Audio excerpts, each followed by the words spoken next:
কোনো উত্তর দিল হৃদ। সে যেন পাথরে পরিণত হয়েছে, কোনো আওয়াজ যেন পৌঁছচ্ছে না তার মধ্যে। তখনই বাইরে অ্যাম্বুলেন্সের আওয়াজ শোনা গেল। হুড়মুড় করে কিছু লোক ভিতরে প্রবেশ করলো। হৃদকে জোর করে সরিয়ে দিল হসপিটালের এমার্জেন্সি স্টাফের লোকজন। শুভ্র সাদা চাদরে মুড়িয়ে রক্তে রঞ্জিত দেহখানি নিয়ে তারা ছুট লাগালো হসপিটালের দিকে। দ্রুত পায়ে উপরে উঠে গেল হৃদ। বাড়ির সব জিনিস লণ্ডভণ্ড হয়ে পড়ে আছে। এ ঘর ওই ঘর করে এক এক করে সব ঘর দেখতে লাগলো জাবিদ আর হৃদ। যখনই সিঁড়ি বেয়ে নিচের দিকে আসবে হৃদ, তখনই শুনতে পেল কেউ নিথরভাবে ভাইয়া ভাইয়া বলে ডাকছে। পিছনে তাকাতেই বারান্দার কাছে নীতিকে পড়ে থাকতে দেখল হৃদ। কাঁধের একপাশে কাটা দাগ নীতির, শরীরে অজস্র অগণিত ছোট ছোট কাটার দাগ, যেগুলো ইতিমধ্যেই শুকিয়ে রক্ত জমাট বেঁধেছে প্রায়। পেটের কাছে চাকু ঢোকানোর চিহ্ন। ছোট্ট মেয়েটাকেও ছাড়েনি মানুষরূপী নরপশুগুলো। নীতির রক্তে ভেসে যাচ্ছে বারান্দা। দ্রুত নীতিকে কোলে তুলে নিল হৃদ। কোলে করে নিয়ে বাইরের দিকে যেতে যেতে জাবিদকে বলল, জাবিদ, গাড়ি বের করো। জাবিদ। তখনই বাড়িতে প্রবেশ করলো আবির। মাত্রই মেডিকেল থেকে বাড়িতে এসেছে সে।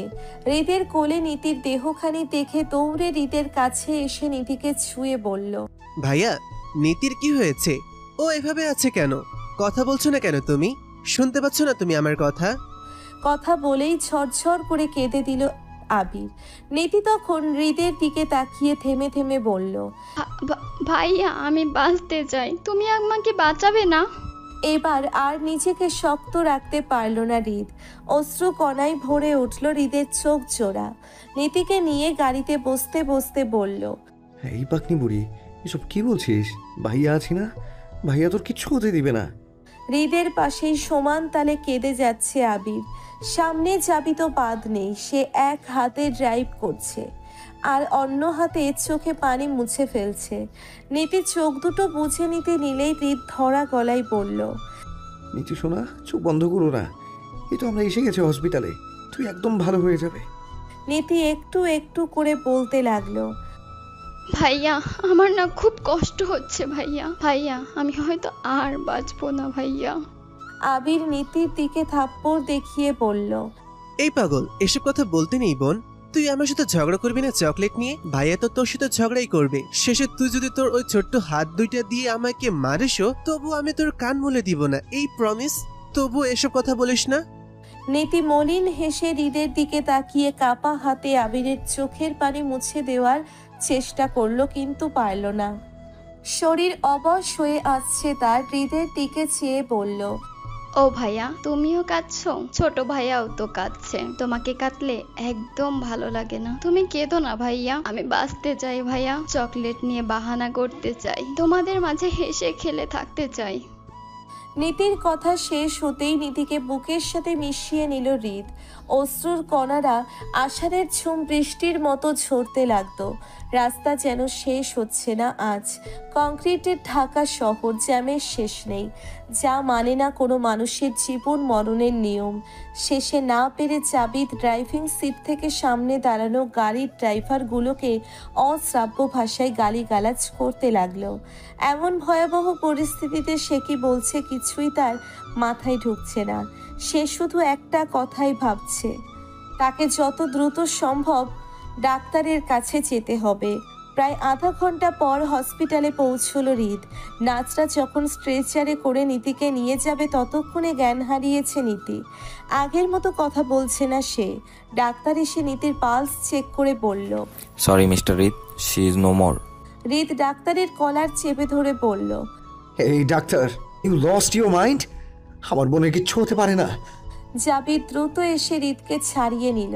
ডাক্তার কলার ঠিক করতে করতে বলল, সরি টু সে মিস্টার হৃদ, আপনি অনেক দেরি করে ফেলেছেন ওকে এখানে আনতে। ওর পেটের ক্ষতটা অনেক গভীর, সেজন্যই মৃত্যু হয়েছে ওর। চিৎকার করে উঠলেন নীলিমা চৌধুরী। সকালবেলায় অফিস গেছিল তিনি। খবর পেয়ে ছুটে আসেন হসপিটালে। সাথেই আছে অয়না চৌধুরী, সাথেই আছে অয়ন চৌধুরী। তার হসপিটালে নাইট ডিউটি ছিল, কিন্তু বাড়ি ফেরার আগেই এই নৃশংস ঘটনা। আদরের বোনকে পড়ে যাওয়ার আগেই আগলে নিলেন তিনি। গলাকাটা মুরগির মতো হাউমাউ করে পাগলের মতো কান্না করতে লাগলো নীলিমা চৌধুরী। বোনের আর পরিবারের এমন অবস্থায় অয়ন চৌধুরীও দুর্বল হয়ে পড়েছে। ইশতিয়াক চৌধুরীর জরুরি ফ্লাইট বুক করে যত দ্রুত সম্ভব দেশে ফেরার চেষ্টা করছে। কান্না করতে করতে অবস্থান খারাপ হয়ে গেছে নীলিমা চৌধুরীর। তাকেও অ্যাডমিট করা হয়েছে হসপিটালে। ডাক্তার বলেছেন অতিরিক্ত চাপ সহ্য করতে না পেরে ছোটখাটো ব্রেন স্ট্রোক করছেন নীলিমা চৌধুরী। চৌধুরী বাড়ির সকলে যেন এক একটা জীবন্ত লাশ হয়ে গেছে। হসপিটাল করিডোরে বসে আছে হৃদ। মুখে তার কোনো কথা নেই, কোনো রিয়াকশন নেই। তার ভিতরে কি চলছে বোঝা বড় দায়। নিজেকে কঠিন আবরণে ঘিরে রেখেছে হৃদ। ভেঙে পড়লে চলবে না। রিশাদ চৌধুরী হৃদকে ভাঙা এত সহজ না। এমন সময় জাবিদ এসে বলল, স্যার, আমি আপনাদের বাড়ির সব সিসিটিভি ফুটেজ চেক করেছি। বিদায় চেনা যাচ্ছে না, তবে আপনার সন্দেহই ঠিক। ওরা রিদির মাথায় আঘাত করে রিদিকে তুলে নিয়ে গেছে। করিডোরের চেয়ারে বসে মুখে হাত দিয়ে ছাপিয়ে ধরে জাবিদের কথা শুনছিল হৃদ। এমন সময় তার ফোনে মেসেজ টিউন বেজে উঠল। পকেট থেকে ফোন বের করে মেসেজ ওপেন করতেই হৃদ দেখতে পেল, আমি এসে গেছি হৃদ, তোর জীবন বিষিয়ে দিতে আমি এসে গেছি। তোর জীবন আমি নরক বানিয়ে দেব। শ্বাস নিতেও কষ্ট হবে তোর। প্রথম আগাছটা কেমন লাগলো? কাউন্টডাউন কিন্তু শুরু হয়ে গেছে, সময় খুব কম। নেক্সট আঘাতটা আরও ভয়ানক হবে। পারলে রুখে দেখা, তৈরি হয়ে যা তুই নতুন কোনো আঘাতের জন্য। চোখ মুখ শক্ত করে বসে রইল হৃদ। পাশেই জাবিদ দাঁড়িয়ে। বিধ্বস্ত অবস্থা তার। নিজের পরিবার না হলেও এতদিনের সম্পর্ক ছিল তাদের সাথে। সেই মানুষগুলোর এমন অবস্থা মেনে নিতে পারছেন না জাবিদ। একটু পরে কিছু ভেবে উঠে দাঁড়ালো হৃদ। জাবিদ ব্যস্ত কণ্ঠে বলল, স্যার, আপনি কোথাও যাচ্ছেন? গম্ভীর ভঙ্গিতে দাঁড়িয়ে আছে হৃদ। ভিতরে তার কি চলছে বোঝা বড় দায়। টি শার্টটা রক্তে রক্তে সয়লাভ। শরীরের ঘাম শুকিয়ে গেছে মাত্র। হাত পা মলিন বর্ণ ধারণ করছে প্রায়। মুখের গম্ভীরতা ভিতরের অবস্থা ছাপিয়ে যাচ্ছে। কণ্ঠের স্বাভাবিকতা রেখে হৃদ বলল, হিসেব মেটাতে যাচ্ছি জাবিদ। অনেক দিনের ফেলে রাখা কাজ সম্পূর্ণ করতে হবে। জাবিদের দিকে ঘুরে তাকালো হৃদ। চোখ দুটো লাল হয়ে আছে হৃদের। হৃদের চোখের দিকে তাকিয়েই একটু ভয় পেল জাবিদ। ছেলেটা নেহাতি নরম মনে। সাহস যতটুকু পাই সব হৃদের জন্য। হৃদ জাবিদের কাঁধে হাত দিয়ে বলল, তোমার এখানে থাকা বেশি জরুরি জাবিদ। ছোট আব্বু একা সব সামলাতে পারবে না। ফুপির অবস্থাটাও ভালো না। তুমি প্লিজ একটু নীতির দাফনের ব্যবস্থাটা করে ফেলো। আব্বুর আসাতে দেরি হবে। যদিও জরুরি ফ্লাইটে আসার চেষ্টা করছে। এমন অবস্থায় আমি চলে যাচ্ছি। তুমিও যদি চলে যাও, এসব সামলানোর জন্য কেউ থাকবে না। তুমিও আমার সাথে গেলে। নীতির দাফনের কথা বলতেই অশ্রুতে চোখ ভরে গেল জাবিদের। বাচ্চা মেয়েটা কালও চৌধুরী বাড়িতে হেসে খেলে বেরিয়েছে। আজ সে না ফেরার দেশে। অনিয়ম করে মানুষের চলে যাওয়া। হায় বিধাতা, কি নিদারুণ খেলা তোমার। সত্যিই বোঝা বড় দায়। গলা ধরা কণ্ঠে জাবিদ বলল, স্যার, দাফনের ব্যবস্থা আমি করে নেব। নীতি আমারও ছোট বোনের মতো ছিল, কিন্তু আপনার আদরের ছোট বোনটার শেষ দাফনেও কি আপনি থামবেন না? জাবিদের কথা শেষ হতেই উল্টো দিকে ঘুরে দাঁড়ালো হৃদ। হয়তো তার চোখেও বর্ষণ ধরা দিয়েছে। আর জাবিদের সামনে তা দেখতে নারাজ সে। কণ্ঠে কঠিন ভাব এনে হৃদ বলল, আমাকে এখন যেতে হবে জাবিদ। তুমি তো জানো আমাদের কাজটা এমনই। নিজের জীবন বাজি রেখে চলতে হয় আমাদের। ভাবনার একটু এদিক সেদিক হলে সব তছনছ হওয়ার সম্ভাবনা আছে। আমাদের কাজটা যে কোনো সম্পর্কের বাধা নিষেধ মানে না। স্যার, তবু আপনি একা যাবেন না, ফোর্স নিয়ে যান। রিশাদ চৌধুরী হৃদ একা চলতে জানে জাবিদ। সে একাই সব রেস্কিউ করতে পারে। এনিওয়ে, তুমি এক কাজ করো, রিধির ফোনের লোকেশনটা আমাকে পাঠাও। বাই। স্যার, রিদির ফোনও যে এখন অন আছে, আপনি শিওর? কিন্তু লুকোনো হাসি দিয়ে বলল, কিছু কিছু জিনিস এমনিতে জানা যায় জাবিদ। সেটা আমার অনেক দিনের এক্সপেরিয়েন্স বলতে পারো, কিংবা IQ sense. Sir, ACP sir আপনাকে খুঁজলে কি বলবো? বলবে আমি কোথায় গেছি তুমি জানো না। মিথ্যে বলবো? কিছু ভালোর জন্য কিছু মিথ্যে বলা উচিত। আমি যেমন কিছু ভালোর জন্য কিছু অপরাধীকে জেলে না পাঠিয়ে উপরে পাঠিয়ে দিই, ঠিক তেমন আর আজও তেমন কিছুই করতে যাচ্ছি। এসিপি স্যার জানলে আমাকে বাধা দেওয়ার চেষ্টা করবে। কিন্তু স্যার। আচ্ছা, কোনো কিন্তু না জাবিদ। সৎ ইন্সপেক্টর রিশাদ চৌধুরী রিতকে দেখেছে ওরা এতদিন, কিন্তু আজ তার অন্য রূপ দেখবে ওরা। গুন্ডা ইন্সপেক্টর হলে অপরাধীদের অবস্থা কি হয় জানো তো? ব্যস্ত পায়ে বড় বড় পদক্ষেপে হৃদ নিজের স্থান ত্যাগ করলো। সত্যিই পরিস্থিতির কাছে মানুষ মাঝে মাঝে অসহায় হয়ে যায়, নিজের ভিতরের আবেগ প্রকাশের সময় মাত্র দেয় না। ঝড়ের গতিতে এগিয়ে চলেছে হৃদের সাদা কাঠটা। ব্যস্ত রাস্তায় নিজের গাড়িটাকে নিমেষেই মাত্র হাঁপ ছাড়তে দিচ্ছে না হৃদ। গায়ে ব্ল্যাক টি শার্ট, তার উপর ব্ল্যাক জ্যাকেট, পায়ে ব্ল্যাক ফর্মাল শু, ব্ল্যাক প্যান্টের একপাশে রিভলভার গোছা। ফর্মাল গেটআপে আছে হৃদ। এ যেন অন্য রকম সাজ। ভয়ানক কোনো পরিস্থিতির পর্ব প্রস্তুতি। কোথায় কোন অস্ত্র লুকানো তা বোঝা বড় মুশকিল। ব্যস্ত হাতে গাড়ি চালাতে চালাতে একসময় কানের ব্লুটুথে হাত দিল হৃদ। সামনের দিকে দৃষ্টি রেখে হৃদ বলল, হ্যাঁ শিশির, লোকেশনটা আমাকে পাঠাও, আর টাইম টু টাইমের আপডেট দিতে থাকবে। আমি অন দ্য ওয়ে। স্যার, ওরা খুবই ডেঞ্জারাস, আপনি একা যাচ্ছেন, যদি কিছু হয়ে যায়। জীবনের পরোয়া আমি করি না শিশির, আপাতত রিধিকে বাঁচাতে হবে। ওকে স্যার, আমি রিধির ফোনের লোকেশন আপনাকে পাঠাচ্ছি। প্রায় ৩৫ মিনিট পর একটা গোডাউনে এসে থামলো হৃদের গাড়ি। চারদিকে অস্ত্রধারী লোকজন দেখে বোঝাই যাচ্ছে কেউ তার আসার অপেক্ষাই করছিল। সে নিশ্চয়ই জানতো হৃদ আসবে। গাড়ি থেকে নেমেই একটু এগিয়ে গেল হৃদ। দূর থেকে হৃদকে দেখে বাঁকা হাসলো লোকটা। মনে যেন ভয়ানক আনন্দ পাচ্ছে সে। হৃদ যত সামনের দিকে যাচ্ছে তত স্পষ্ট হচ্ছে লোকটার চেহারা। আর কয়েক পদক্ষেপ ফেললেই লোকটা হাসতে হাসতে বলল, আমি জানতাম হৃদ তুই একাই আসবি। তো সেই আগের মতো যে তার সাহস এত কিছুর পরেও আছে দেখে একটু অবাক হলাম বকে। যাই হোক, জানের পড়া তুই এখনও করিস না জানি, কিন্তু পরিবারের এমন অবস্থা তুই এভাবে দাঁড়িয়ে সত্যি তোর কলেজে আসে বলতে হবে। নিশ্চুপ ভঙ্গিতে দাঁড়িয়ে আছে হৃদ। লোকটার কথার পরিপ্রেক্ষিতে কোনো জবাব দিল না। লোকটি আবার বলতে শুরু করলো, তবে কলেজে থাকলেই তো হয় না, জানের মায়া যদি করিস তাহলে আমার পায়ে ধরে মাপ চেয়ে নে আর নিজের বউকে নিয়ে যা। তোকে লাস্টে একটা সুযোগ না হয় দিয়ে দেবো আমি। যতই হোক, একটা সময় তো আমরা ফ্রেন্ড ছিলাম, তাই না? হালকা পায়ে লোকটার দিকে এগিয়ে যাচ্ছে হৃদ। ধীর স্থির সে। লোকটি হাসতে হাসতে বলল, কেউ আছিস? সামনে দোকান থেকে কিছু চুড়ি নিয়ে আয়, আমি নিজ হাতে চুড়ি পরে দেব সিআইডি ইন্সপেক্টর রিশাদ চৌধুরী হৃদকে। ব্যঙ্গ করে বলল লোকটি। তার পাশের কিছু লোকও হেসে দিল। তাদের মাঝে একজন বলল, বস, আমি তো রিশাদ চৌধুরী। হৃদকে গভীর জলের মাছ ভাবতাম, এই তো দেখছি নিতান্তই চুনোপুটি।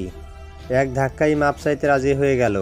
চুড়িগুলো এর হাতে, কিন্তু আমি পরাবো। এই ইচ্ছে আমার পূরণ করে দেবে প্লিজ। লোকটা চোখ দিয়ে ইশারা করলো, যার অর্থাৎ চুড়িগুলো তাকে পরাতে দেবে। হৃদ একটু একটু করে এগিয়ে গেল লোকটার দিকে, বসে পড়ল মাটিতে। লোকটি ব্যঙ্গাত্মক হাসিতে মেতে উঠল। লোকটি যখন হাসিতে মেতে উঠেছে, হৃদ লোকটির পা ধরে টেনে ফেলে দিল। উঠে দাঁড়ালো হৃদ। পকেট থেকে শিকল জাতীয় কিছু বের করে মারতে লাগলো আশেপাশের লোকগুলোকে। হিংস্র হয়ে যাচ্ছে হৃদ। আঘাতে আঘাতে জর্জরিত করে দিল লোকগুলোকে। গর্জন ছেড়ে বলল, কি বলছিলি? তুই আমার জন্য চুড়ি কিনে আনবি? আমাকে চুড়ি পরাবি?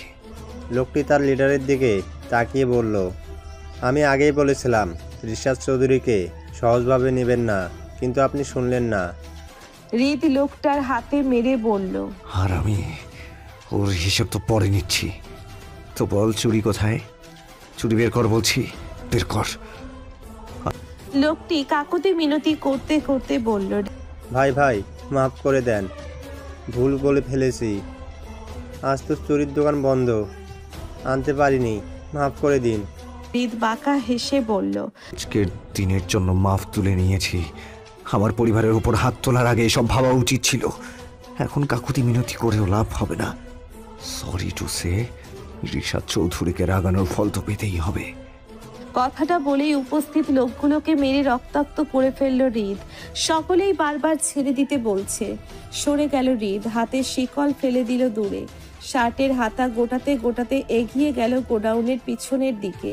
তীক্ষ্ণ কণ্ঠে শব্দ করে বলল, তো মিস্টার আরিয়ান তৌসিফ, সত্যি বলে সকলে, কুত্তার লেজ কখনো সোজা হয় না। তুই হচ্ছিস সেই নেড়ি কুত্তার লেজের মতো। সোজা হওয়া তো দূর, আরো বাঁকা হয়ে গেছিস। ফ্রেন্ড বলে একবার সুযোগ দিয়েছিলাম, কিন্তু তুই কি করলি? প্রতিশোধ নিতে আমার পরিবারের উপর হামলা করলি। আবার সাহস করে আমার একমাত্র বউ, তাকেও তুলে আনলি। মানতে হবে ভাই, তোর সাহস আছে, কিন্তু এত সাহস দেখানোর আগে তোর ভাবা উচিত ছিল এসবের জন্য হয়তো তোর জীবনটাই থাকবে না। কথাটা বলেই পাশ থেকে একটা হকি দিয়ে আরিয়ানকে মারতে লাগলো হৃদ। হাত পায়ে অজস্র আঘাত করছে হৃদ। আরিয়ান হৃদকে বাধা দিতে দিতে বলল, শিয়া, এই তো শুরু। আমি আর কি করি শুধু তুই দেখ। তোর জন্য আমার মান সম্মান প্রতিপত্তি সব শেষ, সব নষ্ট করে দিয়েছিস তুই। তোর জন্য আমি ফেরারি আসামি। শুধু তোর জন্য একজন সম্মানিত পুলিশ অফিসার থেকে পলাতক আসামির মতো আছি। হৃদ ঝাঝালো গলায় বলল, সম্মানিত পুলিশ অফিসার নয়, বল মুখোশধারী। তোর ভেতরে এক রূপ আর বাইরে আর এক রূপ। ডিপার্টমেন্টের সামনে সৎ পুলিশের নাটক, আর বাইরে নারী পাচারকারীদের সাহায্যকারী। আমি তো তোর আসল মুখোশ খুলেছি মাত্র। তোর তো ভাগ্য ভালো, তুই শুধু আমার বন্ধু ছিলি বলে তোকে জানে মারিনি, না হলে আমার লাইফে আর কাউকে আমি জীবন নিয়ে বাঁচতে দিইনি। কিন্তু তুই কি করলি? ভালো হওয়ার বদলে উল্টো আমার পরিবারের উপর হামলা করলি। কথাটা বলেই আরিয়ানকে সোজা করে দাঁড় করালো হৃদ। সোজা হয়ে দাঁড়াতে পারছে না আরিয়ান। মেরে মেরে প্রায় আধমরা করে ফেলেছে হৃদ তাকে। গাল বারবার থাপ্পড় মেরে আবার বলল, আসলে কি বলতো, শত্রুর শেষ রাখতে নেই। আমার লাইফে সবচেয়ে বড় ভুল হচ্ছে তোকে আমি ভালো হওয়ার সুযোগ দিয়েছি, কিন্তু এখন বুঝতে পেরেছি আমি ভুল করেছিলাম। কিন্তু ভুল তো মানুষ বারবার করে না, সেই ভুল এখন শুধরে নেব।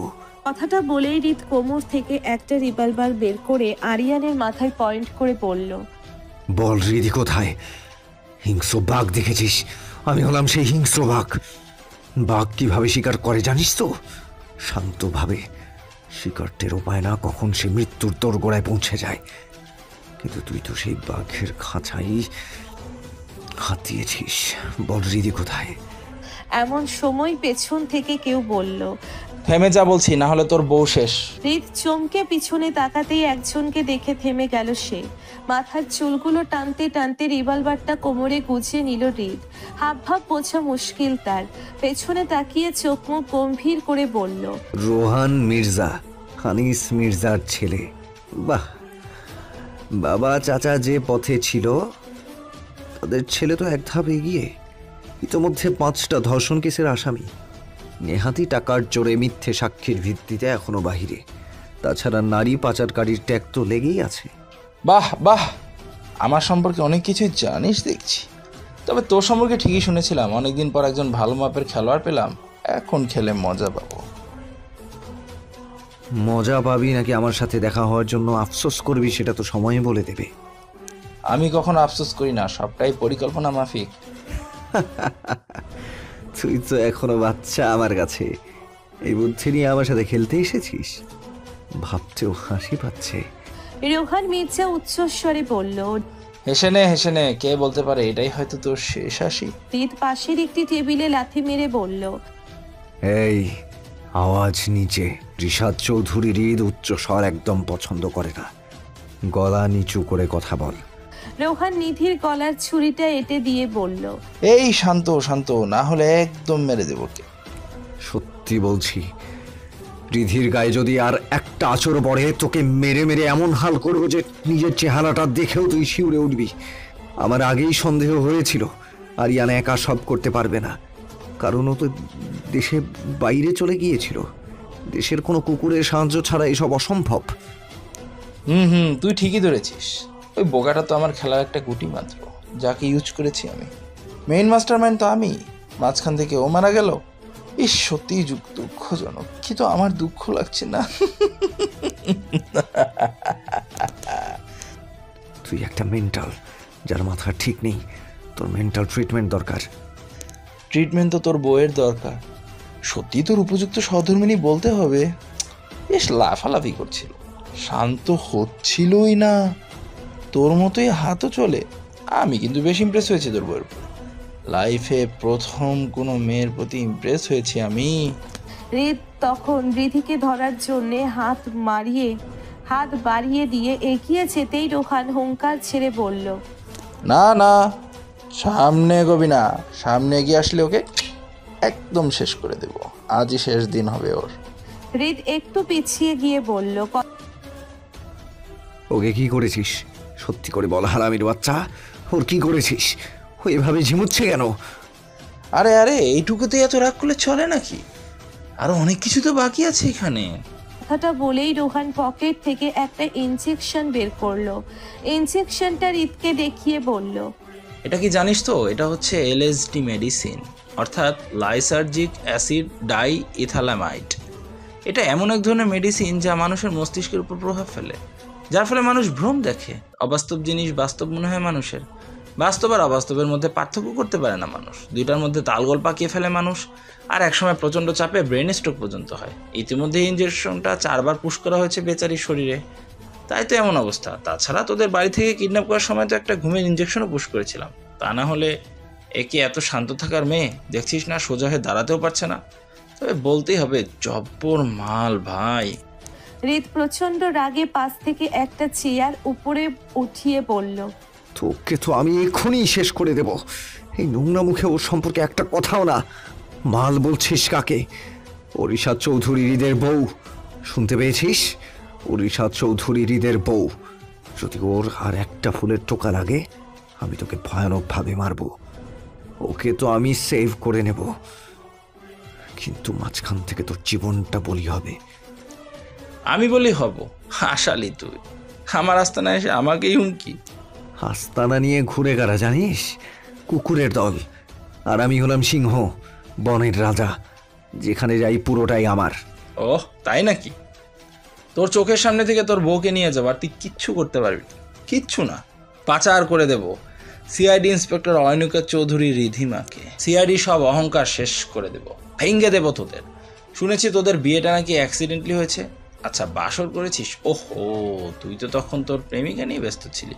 সে যাই হোক, এখন থেকে প্রতিদিনই বাসর হবে তোর বউয়ের। প্রতিদিন এক একটা পুরুষ অপবিত্র করে দেবে তোর বউকে। মৃত্যুর জন্য কান্না করবে তোর বউ, কিন্তু মৃত্যু মিলবে না। ঠিক তুই যেভাবে আমার বাবাকে মেরেছিস, আর আমি ড্যাম শিওর ওর শরীরে অন্য পুরুষের ছোঁয়া তোকে জ্বালিয়ে পুড়ে শেষ করে দেবে। খবরদার এইসব কথা মাথায় আনবি না। মাথায় আনবো কেন? আমি তো করে দেখাবো, তারপর ভিডিও করে ভাইরাল করে দেব। চিন্তা করিস না, তোকে না হয় পার্সোনালি পাঠাবো। আসছি আমি। কথাটা বলেই রোহান রিধির গলায় ধরে রাখা ছুরিটা তার লোকজনের হাতে দিয়ে রিধিকে গাড়িতে উঠাতে বলল। নেশায় বুঁদ হয়ে আছে রিধি, চোখ বুজে আসছে বারবার। মেডিসিনের ওভারডোজে মাথায় যন্ত্রণা হচ্ছে, কোথায় আছে কি হচ্ছে কিছুই বুঝতে পারছে না রিধি। রোহান রিধিকে নিয়ে একটা নির্জন রাস্তায় এগিয়ে চলেছে। এদিকে চারিদিকে অন্ধকার ঘনিয়ে আসছে, মাগরিবের আজানে মুখরিত চারিপাশ। গাড়ির হর্নের শব্দ নেই, নেই কোনো প্রাকৃতিক কোলাহল। হলেও পিছু করে চলেছে রোহানের গাড়ি। দুইটা গাড়ি সমান তালে এগিয়ে চলেছে, কেউ কারো কাছে হার মানতে নারাজ। চারপাশে জঙ্গল আর জঙ্গল। হৃদ বেশ ভালো করেই বুঝতে পারছে তারা শহর থেকে একটু দূরেই আছে। নেটওয়ার্কও ক্রমশ কমে আসছে। একসময় হৃদের সাথে শিশিরের কানেকশন বিচ্ছিন্ন হয়ে যায়, ফলে হৃদ আর রিধির লোকেশন দেখতে পারে না। এদিকে সামনে দুইটা রাস্তা, কোন দিক দিয়ে যাবে বুঝতে পারবে না। গাড়ি থামিয়ে রাগে গাড়িতে ঘুষি মারল হৃদ। রাগ তার ক্রমেই বেড়ে চলেছে। এদিকে রোহানের গাড়ি তো ধীরে ধীরে দূরে সরে যাচ্ছে। পাশের সিটে থাকা পানির বোতল থেকে পানি নিয়ে মাথায় দিতে দিতে হৃদ নিজেই নিজেকে বলল, কন্ট্রোল ইয়োরসেলফ হৃদ, কন্ট্রোল ইয়োরসেলফ। এখন মাথা ঠান্ডা রাখতে হবে, ঠান্ডা মাথায় সবটা করতে হবে। মেইনলি রিধি ওদের কাছে আছে, তাই আমার যা করার ভেবে চিন্তে করতে হবে। দেরি হলে রিধি হিসকে পড়বে, আর আমি তা কখনোই হতে দেব না। আজ না হয় নিজের ভাগ্য পরীক্ষা হয়ে যাক। কথাটা বলেই বাম দিকে রাস্তায় এগিয়ে গেল হৃদ। বিড়বিড় করে বলল, ওই বিধাতা নিজে যদি তোকে আমার ভাগ্যে লিখে রাখে, তাহলে আমি তোর কিচ্ছু হতে দেব না রিধি। আমি আসছি রিধি, আমি আসছি। একটু ওয়েট কর, একটু বিশ্বাস রাখ আমার উপর। একটু এগিয়ে যেতেই 2টা গাড়ি দেখতে পেল হৃদ। এগুলো রোহানেরই গাড়ি। হৃদ দেখেই চিনতে পেরেছে। হৃদ দৌড়ে গাড়ির কাছে গেল, কিন্তু কেউ নেই। চারিদিকে ঘুরে ঘুরে দেখতে লাগলো হৃদ। নীরবে জঙ্গলের রাস্তা ধরে একটু ভিতরে ঢুকে গেল হৃদ। ভিতরে ঢুকেই 3টে বড় বড় পরিত্যক্ত বাড়ি দেখতে পেল হৃদ। নিঃসন্দেহে বাড়িগুলো অনেক পুরনো। চারিদিকে ধুলোবালি জমে গেছে, দেওয়ালের গায়ে রং ফ্যাকাশে হয়ে গেছে। পাশেই কিছু মানুষের ফিসফিসিয়ে কথা শুনে দেওয়ালের পিছনে লুকিয়ে গেল হৃদ। লুকিয়ে লুকিয়ে শুনতে লাগলো অজ্ঞাত সেই কণ্ঠস্বর। বস, এদের কি করব? কিন্তু বস, মেয়েগুলোকে তো কালকে পাচার করার কথা ছিল। ওকে বস, আপনি যখন বলেছেন আমি রাত 8টায় মেয়েগুলোকে পাঠানোর ব্যবস্থা করছি। মেয়ে তো 17 জন, আপনি তো 18 জনের কথা বলেছেন। আরেকটা কোথায়? ওকে বস, আপনি তাহলে টাইমলি মেয়েটিকে নিয়ে চলে আসবেন, আমি সব ব্যবস্থা করছি। ওকে বস, রাখছি। লোকটার কথাগুলো বেশ মনোযোগ দিয়ে শুনল হৃদ। তবে 1 আর 1 2 করতে বেশ সময় লাগলো তার। মনে মনে বিড়বিড় করে বলল, এ তো দেখছি মেঘ না চাইতেই জল। আমি তো ভেবেছিলাম ছেলেটা ধূর্ত, কিন্তু এ তো দেখছি চরম বোকা। আমি পেছনে লেগেছি জেনেও এখানে এলো। আর বড় সড়ো নারী পাচারের পরিকল্পনাও করা হচ্ছে এখানে। এর খাত কোনো মতলব আছে? অন্ধকারময় একটি ঘরে বন্দি আছে রিধি। ঘরটায় নিকোষ কালো অন্ধকার, আলোর কোনো চিহ্ন মাত্র নেই। মাথাটা এখনো ঘুরছে রিধির, তবে চোখের সেই ঘুম ঘুম ভাবটি এখন আর নেই। বিছানায় শুয়েছিল রিধি, মাথায় হাত দিয়ে বসে পড়ল সে। মাথায় কেমন যেন একটা হালকা যন্ত্রণা হচ্ছে তার। কোথায় আছে? এখানে কি করছে? আস্তে আস্তে মনে করার চেষ্টা করলো রিধির। সবকিছুই প্রথমে কেমন ঝাপসা হয়ে আসছিল। তার মধ্যে আলো বাতাসহীন ঘরে কেমন যেন হাঁসফাঁস লাগছিল রিধির। ভ্যাপসা গরমে শরীরটা গুলিয়ে আসলো তার। তবুও উঠে দাঁড়ানোর চেষ্টা করলো রিধি। উঠে দাঁড়াতেই মাথা আবার ঘুরে উঠল রিধির। আবার বিছানায় বসে পড়ল সে। নিজেকে স্থির করে শান্ত হলো সে। তারপর একের পর এক সব ঘটনা মনে করতে লাগলো।